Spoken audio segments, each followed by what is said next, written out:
I'd like to introduce myself. My name is Dr. Bill Bloom. I'm a clinical director at Start My Wellness, a mental health company in Ferndale, Michigan, and I'd like to make some introductions. First, I'd like to introduce Dr. Anton Babushkin, who's the CEO of Start My Wellness. He's a PhD in social work and a board certified psychoanalyst. And then I'd also like to introduce our special guest, Dr. Debby Feinberg. We're very thrilled to have you on our podcast today. Dr. Feinberg is a doctor of optometry, graduating from the Illinois College of Optometry. Started practice with her father at Mall Optical Center, and since 1995 has been very active in developing the field of neurovisual medicine, which we're going to learn more about in the course of this podcast. I'd like to start by just pointing out that Start My Wellness is obviously a mental health practice, and NeuroVisual Medicine and Vision Specialists of Michigan is an optometry practice. What what is there that we could possibly have in common? And why are we sharing a podcast today? It doesn't seem logical. But as we go on, we will see exactly why we've put this podcast together and how the field of optometry and mental health actually share some common ground. And that common ground is no better seen than in the area of neurovisual medicine. So, Dr. Feinberg, I'd like you to start, if you would, by explaining what is neurovisual medicine and what led you to found the Vision Specialists of Michigan. Give us some history on that. It's a fascinating story. Sure. Thank you for inviting me to be on this Sure. podcast. I'm thrilled to share my work and my Yeah. passion. The actual roots of this began 30 years ago, and it was in 1995 when my brother in law, an ear, nose, and throat doctor, Dr. Arthur Rosner, who still practices in Rochester, Michigan to this day, he started to refer dizzy patients to me after he recognized the pattern in his own eyes after receiving prism glasses from me. He no longer felt clumsy and klutzy, and the relief he experienced prompted him to listen differently to his patients, especially the ones who didn't have an ear explanation for their symptoms. I want to go back even a little further than that. When I was in college, I was a psych minor, and I love Mhm. psychology. Uh, and I really wasn't sure how I was going to use it in my future. But one of my very first patients, when you want to know this connection, when I had given her the special lenses that we work with all day long, she looked at me and she said, "Did you give me Valium?" I said, "No, tell me, what does that mean?" And I'm writing copious notes. She said, "I feel so calm with the lenses that you just gave me." And I was like, wow, for somebody who loves psychology, to think I had a calming agent and lenses was beyond my wildest dreams that I could have that impact on someone. So that was part of the early journey of this sort of discovery of the connection between anxiety and overwhelmed vision and overwhelmed sound sensitivity, which we'll get to later. But yes, there's a strong connection between the actual nervous system, which the eyes certainly are part of, and how when we can't process images, it can really make our body feel unsafe and uncomfortable. There's a word that you used, and I hear you use that word frequently. And the word that you use frequently is comfort. That our vision should be comfortable.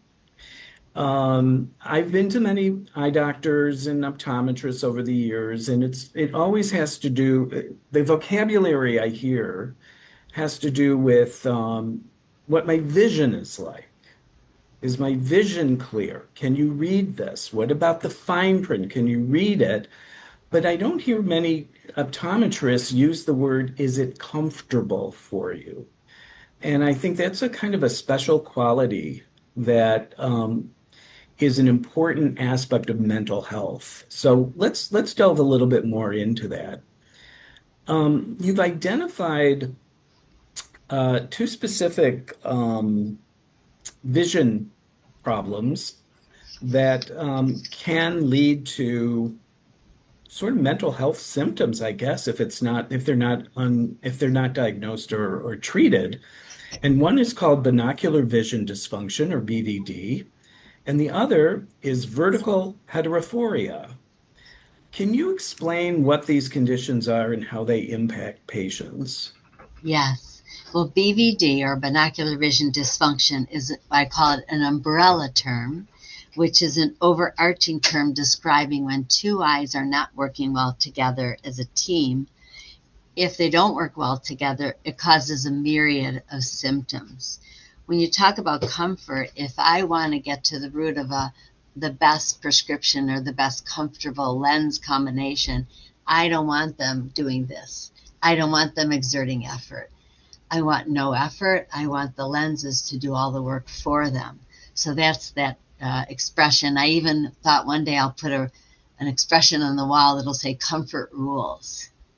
And we don't even Mhm. talk about clarity. Clarity will come if we can Right, get you comfortable. So vertical right. heterophoria is actually the specific eye misalignment on the vertical plane, which most of our patients have. And these are very overlooked symptoms that would lead a family to maybe seek psychiatric or learning disorder diagnoses. Anxiety, big open spaces. Our patients have that. Anxiety in crowds or when driving on fast roads, overwhelmed in malls and shops, panic attacks on highways. One of the most frequent Google searches to our office was anxiety and panic on highways. Oh, wow. And it's that frequency flicker in their peripheral vision that sort of just makes them feel off. Because they can't synchronize the images, they get overstimulated peripherally, and it turns them into a bit of a spin or a bit of lightheaded moment. And they often will pull off to the side of the road. They don't feel safe. When it comes to learning, I just want to share that fatigue with learning is an issue. Rereading for comprehension, trouble focusing when reading, and losing their place. Why do you think people are, why do you think people are not able to say to you, Dr. Feinberg, these are the problems I'm having, and know that it's due to their vision? Or why do people not self-recognize that their anxieties are related to vision? Is there an answer to that question? I think it's education. We never learn that we could be anxious from our eyes. We never learn that we can become dizzy from our eyes. Headaches maybe a little from eye strain, but Right. nausea, not from our eyes. Imbalance with walking, not from our eyes. So I think that it remains a hidden problem, and our patients seek neurology for the headache, they seek ENT for the dizzy, psychiatry, psychology for the anxiety. They go to all the spokes in the wheel, but they don't come to the center because they don't realize that this piece of the puzzle is the underlying condition.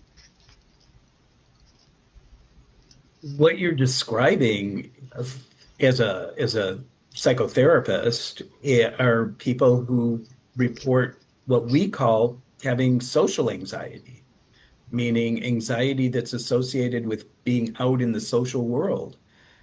And so it's kind of fascinating to think that, at least for some of those individuals, maybe not all, of course, but for some of those individuals, there may be an underlying vision problem that's been undiagnosed. Well, what we That hear often from patients is they don't like crowds, they don't like crowded places, they don't like those stores with too many objects. So, what I say is it's all those images that they have to process, and Mm. it overwhelms their visual system. Even looking at the human face, when they're looking at you and talking to you, sometimes they have to look at the ground because they'll say, your face is too complex. The very sophisticated ones who get it, they say, I have to look at the ground because if I look at you, I'll feel nauseous. I'll feel off balance. So I've learned everything, there's a book when I was a young child called Everything I Learned in Kindergarten. everything I learn, I've learned from my patients. They have taught Yeah. me what is it that makes them not feel well or ill. And usually it's that overwhelming sense of too much to look at, too much sound to process, and so on. Can you talk a little bit more about the role of these conditions in developmental reading disorders? Is Yes. there a connection? Yes, subtle misalignment can impact children, their development from early on. We learn 80% through our eyes. We've always known that statistic in the classroom. And if we're inefficient, if we're uncomfortable, we're experiencing this, it can affect the child's sense of self, their self esteem, their inability to keep pace with the other children in the classroom. And then school becomes a place that they feel like they're just not successful, and it can impact just how they feel about themselves in the world. So the people who see these children, if the parents seek out help, the people that see these children are special ed teachers, tutors, psychotherapists, pediatricians, neuropsychologists. What are things that these professionals can be looking for to help figure out, well, is this a possible vision issue, or is this a psychological or emotional issue, or is this a learning disability? Are there things that professionals can actually look at to help them decide when it's appropriate to make a vision referral? I would say difficulties with learning in the classroom overarching, disruptive behavior, inability to process visually, acting up in the classroom, clingy behavior in the children. Oftentimes people say, oh no, he never liked to read. He can listen to me read a book, but he doesn't want to do the reading himself or herself. So I think it's really the avoidance of any visual task. And they sometimes write quite, messy, and say, can't you write better? And, sometimes Mhm. it's hand-eye coordination, but sometimes they simply can write as big as they can because they can't see it when it's smaller. So some of those things teachers might pick up on, or a child like covering an eye when they're in the classroom. They always seem to Okay. cover that one eye, or getting too close to the paper. Um, but I would say awkward, clumsy, klutzy, hating sports. I had one woman said when I corrected her as an adult, she said, "I wish I knew you when I was a child. My dad always got mad at me because I could never do sports." She says, "I feel much more coordinated now." So it really impacts just their physicality, their ability to do activities that most of us take for granted. I wanted to, that's an interesting description, Dr. Feinberg, because, and Bill, you kind of hinted at this, that in the world of mental health, usually when when I hear a patient say, I'm anxious about driving, or I'm not doing well in the classroom, the examples you're describing, I think it's so interesting because we typically at least start off with a point of view of, okay, what's the anxiety about? What's the person uncomfortable with? Like for example, driving. Sometimes patients are afraid that they're gonna crash into somebody. There's like an aggressive element where they're afraid either somebody's gonna hurt them or they're gonna hurt somebody else. But I think your perspective is so useful because it just highlights how important sort of differential diagnosis is. Kind of like an awareness of the many factors that have to come together for a person to sort of experience the world in a comfortable way or in a way that they feel confident. You know what I mean? I think that's such a cool. I don't know. I would not, prior to you saying this, it's not something that I would have really conceptualized even or even thought about. Like I have a patient who says there's too many objects in my room, like in my office, and the number of objects makes them uneasy. Well, I think it's just really interesting to hear your description of how other ways that might be understood or helped with or responded to. So that's a really cool perspective. So. When you're a listener, as you both are, and you listen to people tell you stories, for me, the stories were, I know all the back roads. I know how to get every place without going on a highway. I And you see. think about the Google Maps, right? How do you Yeah. go to this place without going on a highway? And it's that optokinetic flicker frequency of the trees that go so quickly by. And if they can't process visually, it'll just trigger that episode of lightheadedness. And then what is Oh, anxiety? I have to get to a safe spot. I don't feel safe on this highway. So they pull over and their heart's beating and they're calmer. I'm not going on that highway anymore. Interesting. And then to the point, Bill, if I could add one more question here. To the point Yeah, about sure. childhood, I think it's interesting because for adults, like I know this is not always true, but the idea when I think of adults, at least like let's say in the US, one might assume, okay, you could look things up, ask questions, kind of be inquisitive. Like it's hard to find the right professional sometimes or somebody who really understands the core nature of the issue, but adults have a little bit more agency, right? They can kind of they might see a few different professionals, you were saying, somebody saw an ENT doctor, then they were referred, right? So there's many adults have many pathways. Children are more they rely on, right? We rely on our parents or caregivers, and they have less say kind of over, like if they're struggling in the classroom, they might not be able to identify that, or they might not be able to, so many videos of people who are adults who say they were diagnosed with dyslexia in adulthood, and they say, yeah, when I was in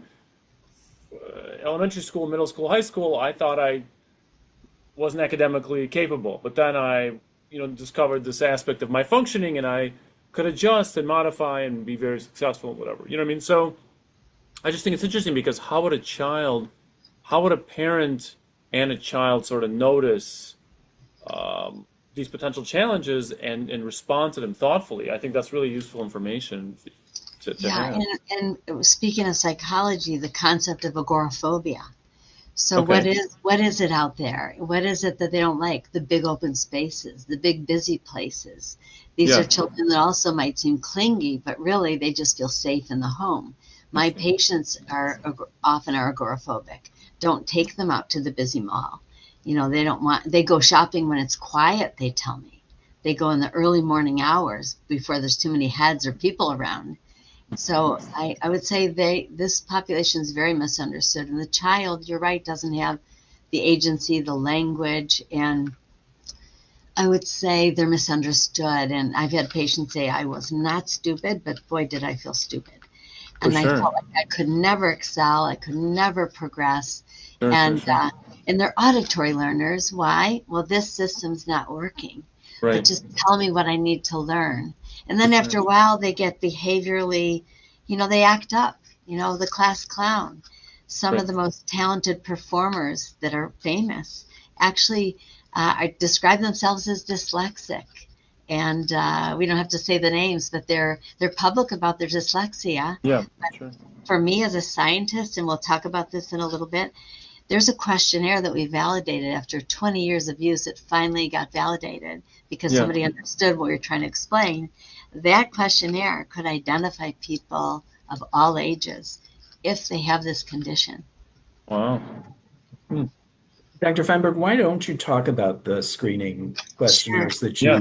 that Yeah. you have? Because Anton was also asking about, what about kids who can't speak for themselves and don't have the agency to self-direct their treatment? But you've sort of addressed that problem. Yes, the screening tools are age designed. They're questionnaires that go from 4 to 8, 9 to 13, and 14 to adult. And with each of them, there's a criteria for validate. The validation tool itself has a score. So let's say if I'm doing the adult tool, it's out of 25 questions. And in each question, it's 0, 1, 2, 3. Never, occasionally, frequently, and always. And probably we could put after the podcast, we can show people the questionnaires to download. But if a score is 15 or higher, then we know from our experience of doing thousands and thousands of them, they're likely to have BVD. Most of our patients score in the 30s and the 40s. So we Hmm. know they're suffering, and they begin to read these questions. It says overwhelmed in large spaces, skips line, rereads for comprehension. And they say, oh my God, how'd they know my secret? I have all these things. And here they are being validated for something that they thought they just had to live with, or they were odd and unusual, hypochondriacal, had too many symptoms, nobody want to hear them anymore. So yes, the tool is very powerful and it's been validated in a scientific journal. Is this something that I'm just curious, is this something that's like publicly available? Like people could kind of do a screening on their own, I guess, so to speak, right? Absolutely. There's a Excellent. URL, isitmyeyes.com. Oh wow, that's a really nice website name URL. Yeah, and when they get to it, there's the questionnaire. They get to pick which age they are, and mom and dad can help fill out for the kids, and the adults can fill theirs out. They press send, and if they put their email down, they'll get an email with the result. You Uh, scored 40, you scored 30, anything over this number. So they're getting an education just by filling it out. Anton, we've actually started using the screening instruments here at Start My Wellness. I might not have mentioned it to you.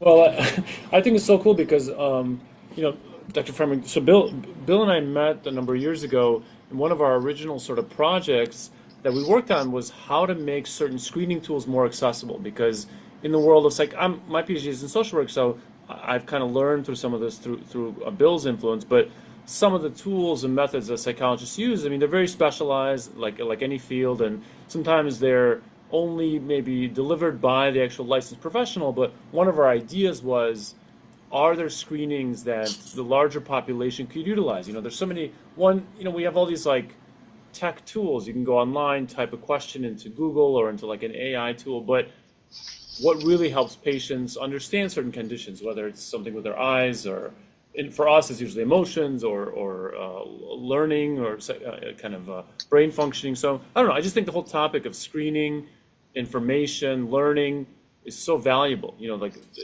we live in a world where we aspire to what some people call like the democratization, you know, kind of like making it accessible to a wider array of people, things that could help one be kind of knowledgeable and say, okay, there's not something wrong with me, but I need a particular type of help or a tool or a way to adjust. So I really like that. It's such a helpful idea and an approach, I think. So, And we have tabulated because we keep really strong statistics. Over 100,000 people over these many years have filled out this BBDQ around the wow, world.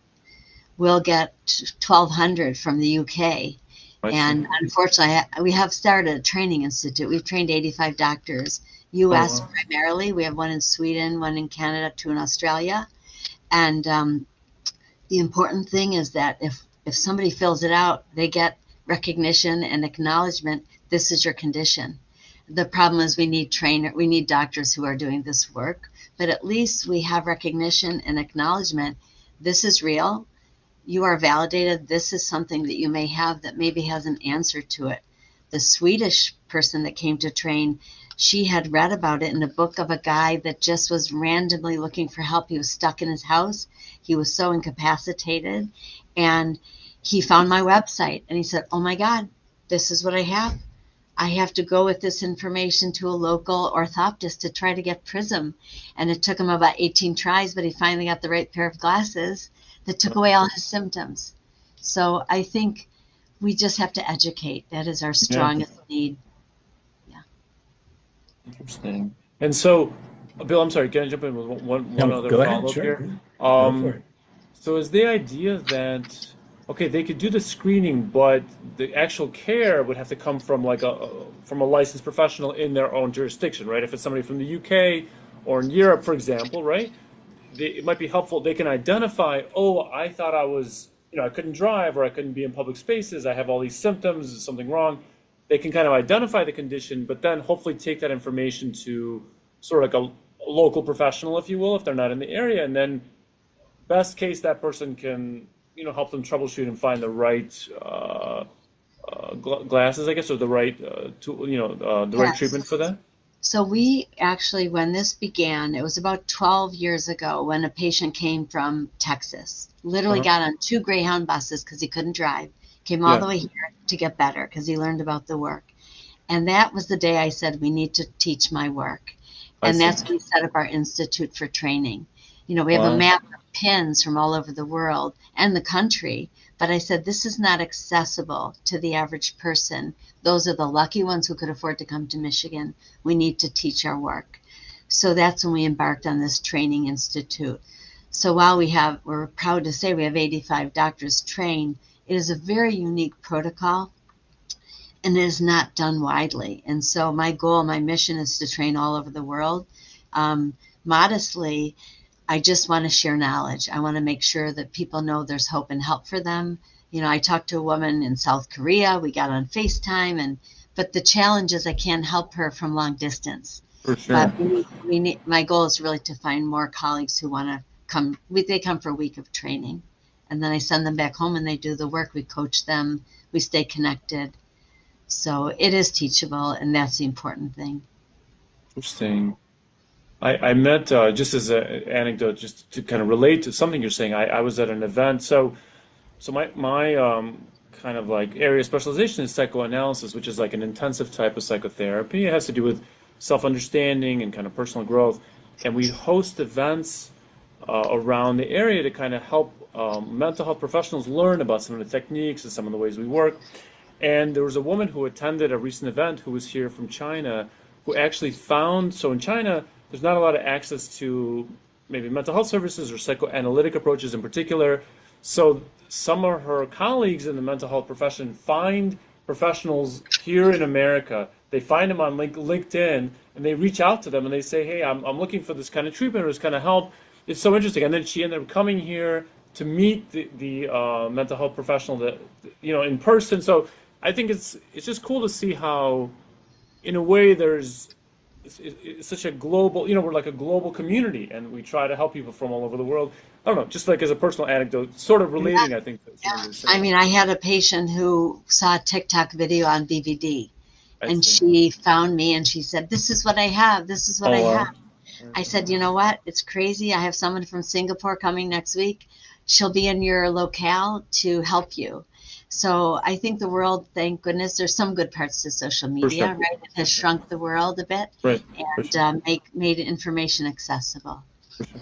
Yeah. Go ahead, Bill. I know you were going to ask, I think, a few questions. Well, I was just going to say I had the privilege of getting an eye exam, a full eye exam from Dr. Feinberg a couple of weeks ago.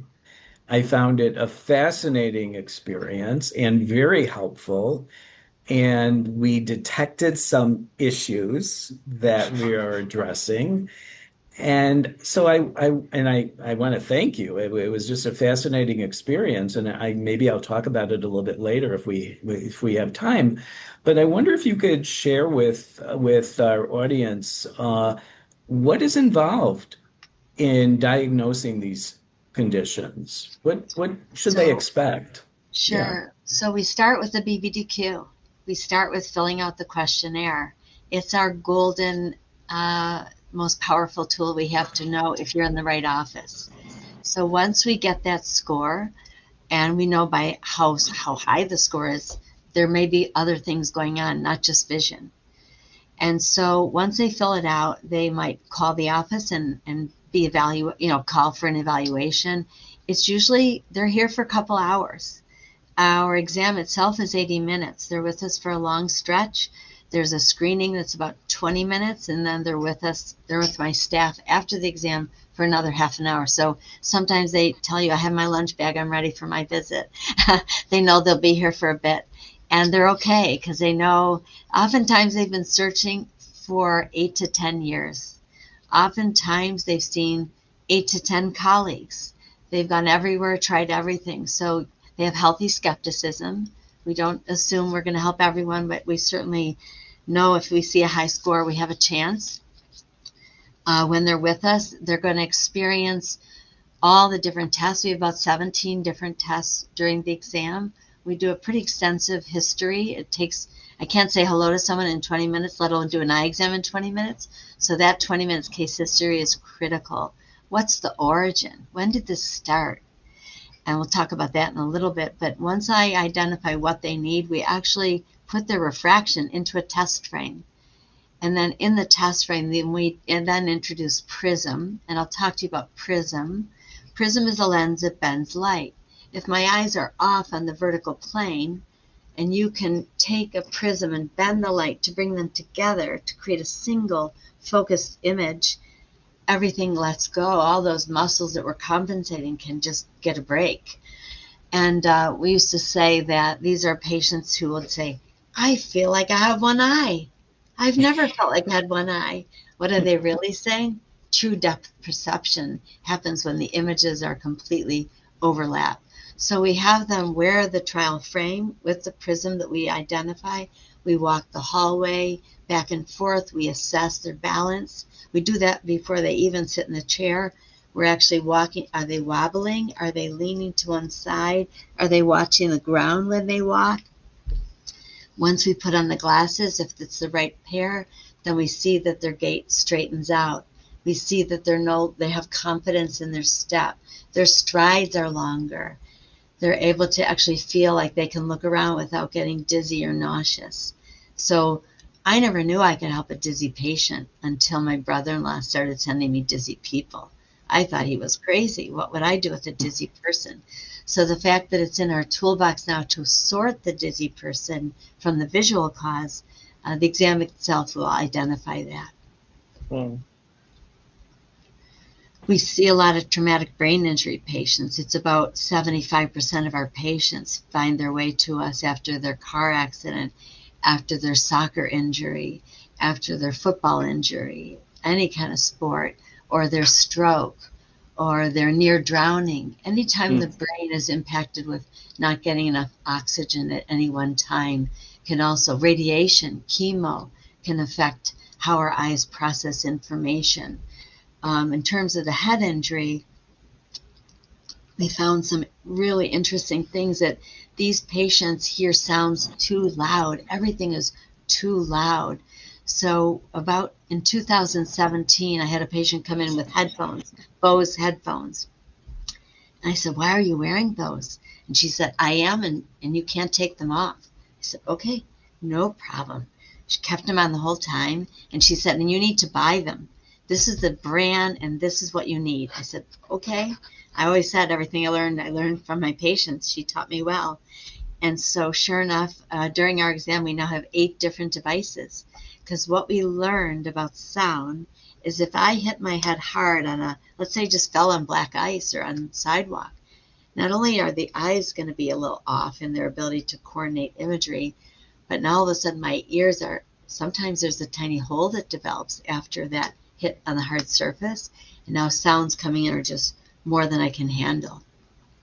When I put the headphones on them, for example, of one of the 8 devices, wow, what's going on? I don't know. I feel calm. I feel really relaxed. What's going on? I said, well, what happens if you take them off? Oh my God, your room is so loud. It isn't really loud, but the HVAC feels like it's off the charts to them. They feel overwhelmed by sounds that you and I would take for granted. So in doing that, then when they walk the hallway, and guess what? They walk straighter just with the headphones. I haven't even done the eye exam yet. So we now know. That was me. Yes. That was me. So, we know that the eyes and the ears are connected. And I'm a good example. I fell off my bike when I was 5 years old, flat on my face. And I do have a little bit of a head tilt, but I don't really do well with prism. But boy, do I need sound canceling devices when I'm in a noisy restaurant. So our goal is to peel off layers. How much is eyes? How much is ears? How much are other elements that are triggering your symptoms? I'm going to share one observation I had doing the evaluation with you, and that is that you had me read something with and without headphones. And I was actually subjectively felt like I could read better and with more comfort when I was wearing headphones. Yeah, It had nothing to do with the lens that I was looking. The lens were the same. It was the headphones that helped me read better. That kind of blew me away. Yes, I found a doctor in Louisiana who's an ear surgeon who does repair of these holes in the deep inner ear structure.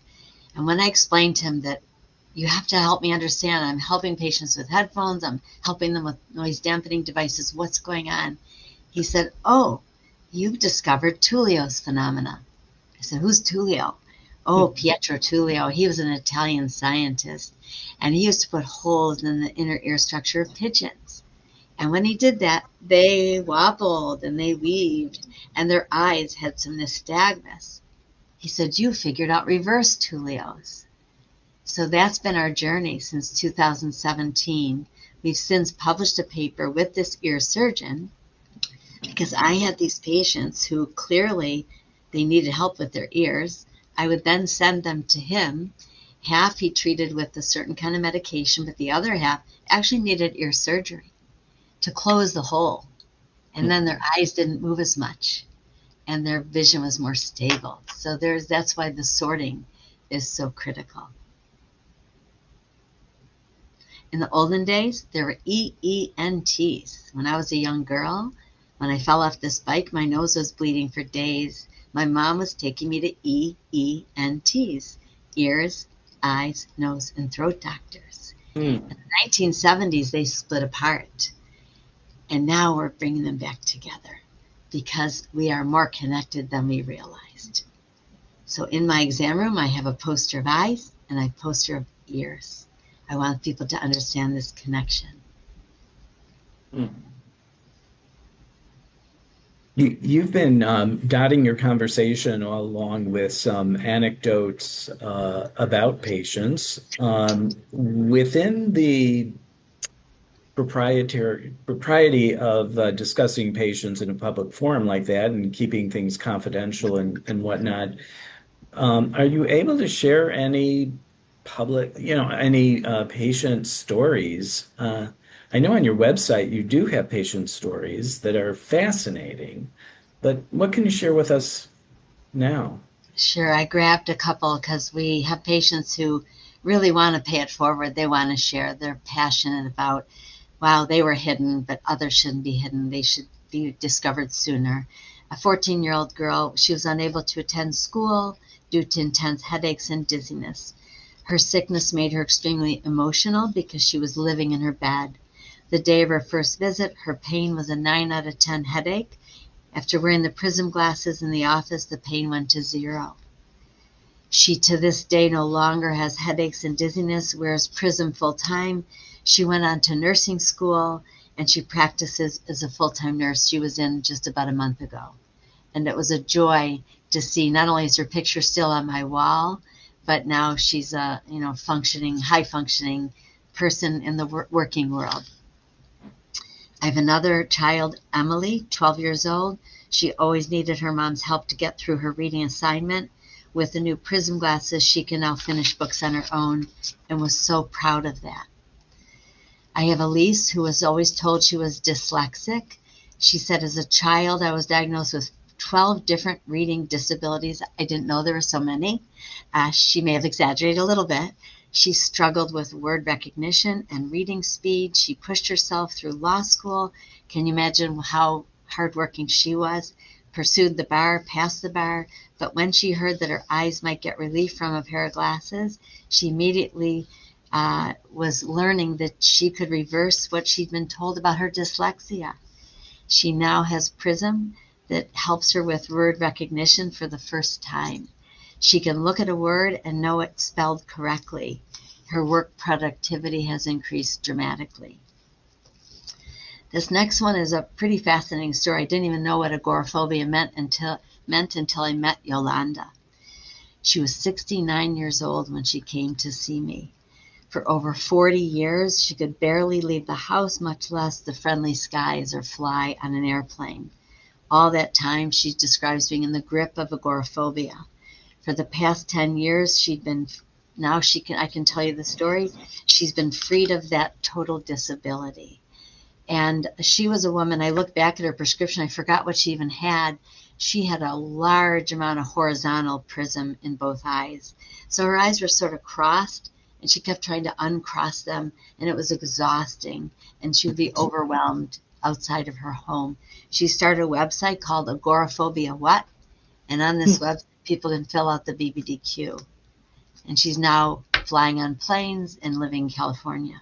She drove from Chicago with her husband that many years ago, 10 years ago, and she had to sit in the back seat looking at the seat because she couldn't look at the open road. So those are our patients. We have more. One more. Yeah, Here's a 5-year-old. sure. Ari struggled to sit still for longer than 10 minutes. They thought for sure he had ADD, ADHD, without needing to get up and move around. His grandma tells the story that after wearing the prism glasses, he would have scribbled a few marks on the page and be done. Now he colors for long stretches of time, has an attention span nobody ever thought he could have. His grandmother said he can work on a drawing for about an hour and a half until it's complete. And Ari was not able to tell people what his subjective experience was in any way because, he's 5 and his vocabulary and his cognitive level. Is there, this is a naive question, but it might be on people's minds. Can you look at somebody, can you look at their eyes and tell that they have one of these conditions? I mean, a layperson. Well, some are obvious, but most are not, and therein lies the rub, right? Because we would be diagnosing Right. people every day just by walking on the street. But Exactly. yes, there Right. are people who have a turned-in eye. There are people who have a turned-out eye. The telltale sign is the tilt, and very many patients you will sit across from in your own clinic, and you may see them doing this tilt. And they might start rubbing that shoulder because the head gets heavy after a while. Why are they tilting their head? Well, if my eyes aren't lined up in the vertical plane, you look better to me now. I'm going to tilt my head to compensate. But then after a while, I have to rub my shoulder because my neck hurts. So when you give prism, sometimes people feel, I say, I feel taller. Well, they're not tilting their head down there, right? So yes, you can see tilt, the telltale tilt sign. They look at the ground more often. They can't look at you in the face. Again, they think it's their social problem. But I would say the BVDQ still, I always go back to that. I'm a scientist and I'm a clinician. I love data. So if somebody's curious, they can simply look at this questionnaire, fill it out, and see if it's them. But I can look at a graduation yearbook, yes, and I can see a lot of faces for the problems. I can see the turned in eye here, the turned up eye there, but I have a trained eye for 30 years, so it might be easier for me. How do you diagnose a young child because they really don't provide you verbal responses? And the question is even broader: is can you diagnose people who are nonverbal? Thank you for asking. It's a great question. I have 2 colleagues in the office. We all lost our last name. I'm Dr. Debbie. It's Dr. Sally and Dr. Sandy who do the children in the office. And Mhm. they're doing 4 years old and up, and they're incredibly talented. And in order to really help this population, they're doing a lot of observation, power of observation. They watch the child pick up toys around the room. They plant the toys in certain spots to see, are they turning in their toes to find the toys? That's usually eye crossing. Are their feet turned out? That's eyes diverging. So they observe some of those behaviors. Can they, depth perception, can they pick up the toy? Do they keep missing it off to the left or missing it off to the right? They have retinoscopy. They have a way to look to find their prescription without the big instrument. So yes, they have a lot of tools and they have to work very fast. As you know, the attention span isn't strong. So they're going to usually do that exam in 30 minutes, if that long, if they have. Okay. Yeah. I understand that you had a conference for dizzy persons. I don't know if I'm actually referring it to the in the correct way, but you invited how many people who were experiencing dizziness to a conference or So I actually think it might have been our summit. So your summit? this group of 85 doctors are now large enough to invite to summits.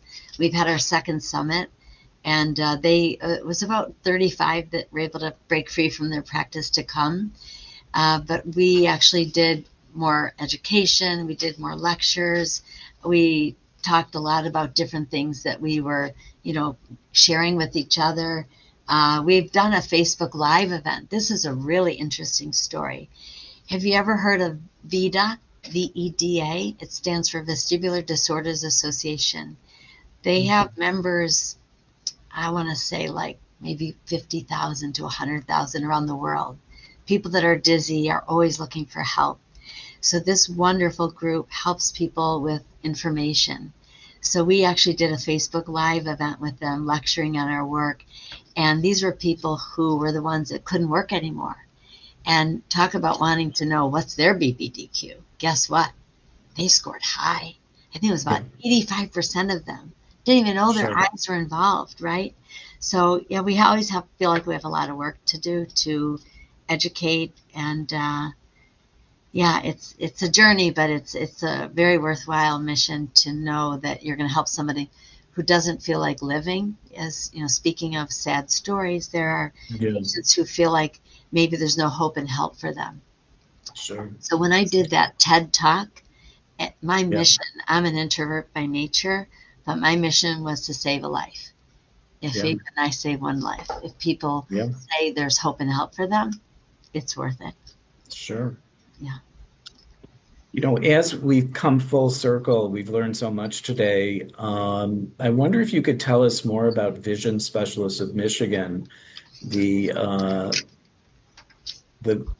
practice that you founded. Yes, we are located in Bloomfield Hills. We are on Telegraph Road and just south of Square Lake Road. We've been in this location for 15 years. We currently have 5 doctors. We all do the same work, and we all follow the same protocol. 2 of my colleagues, as I mentioned, do the children, and we see patients from 4 to 100. And it doesn't know an age, and it's just the human face and the injury or the different circumstances that people come across. Well, I think you've made a very good case of the connection between vision disorders and mental health. It is really something that mental health professionals really would benefit from learning more about and interacting more with people like you, because there's so much to learn. I know I could think of cases that I'm seeing right now that it makes me wonder, is there a visual element to their condition? So, and I'm particularly thinking of ADHD patients that I'm evaluating, and it's just a kind of an important work. Anton, did you have something you wanted to add to that? Well, I really second what you're saying, but I do think it's helpful to kind of know what you don't know. So this is a really good kind of educational experience for me. I know Dr. Feinberg, we have about 40 clinicians that work with our group, and so we're recording this podcast. We're going to send it out to our patients, but the clinicians as well, because they're often the ones who are maybe in a position to either make a referral or notice something. So I think that it's very helpful in that sense. Also, I'm 43, so as we're talking, I'm thinking I got to come to your office and do my own eye exam and see where I'm at. So I don't know, just helpful. It's just really nice to. We often, Bill and I think often will comment how meeting other professionals in our region, kind of in our general area, hearing about your work. It's in a way, it's very heartwarming, because you get to know people who really truly care about what they do. They're passionate, they're experienced, and those people are sometimes hard to find. Sometimes you don't know who to speak with or who might be a trusted resource. So in that sense alone, I think that it's wonderful to have this conversation and know a little bit about your work and just things that maybe I don't know, would have not really. They make sense, but I don't know if I would have necessarily considered from this perspective. So I really value that. I'm grateful for the ability to share my work. I always say that it's hidden. It's hidden in plain sight. It's in front of us, but we don't know it. I also want to share my passion with research. We have 7 peer-reviewed published articles, which happy to share with your colleagues. And because we don't want people to think it's anecdotal, this is actually scientifically validated in many arenas, both concussion and with you, with your group and your team. If anybody wants to do research, I'm always open, because I think when someone does, they think it's like weird and unusual. I say, no, there's science here, and let's prove the science so that we are not only respected but understood as being something that can be real and not unusual. So I always invite patients to bring their relatives to the visit. It's almost hard to explain, right, Bill, what I do, and Right. you're there feeling, wow, this is unusual. This is a little different. So you're learning about your own body real time, and yeah. So I'm thanking you, and I'm very grateful for this time to share. No, that's really great. Well, we will definitely we'll include your information and the website that you mentioned in kind of the notes for for this episode, and we hope to stay in touch. I know, Bill, I'm sure we'll probably have other follow-up questions. We'd love to kind of stay in good communication with you and hopefully collaborate in some way. Thank you so much, and I will look forward to learning more about your group. Bill shared some information. My Yeah, patients Sure. always need support to be understood better and understand themselves. So thank you. sounds great. Well, Thanks thank so you much. for taking the time to provide us this information. It's been very helpful, illuminating, and it kind of opens our eyes to new ways of looking at things. So we appreciate that. Thank you so Thanks much, again, Dr. guys. Feinberg. For Take sure. care. Okay. Take care. Bye.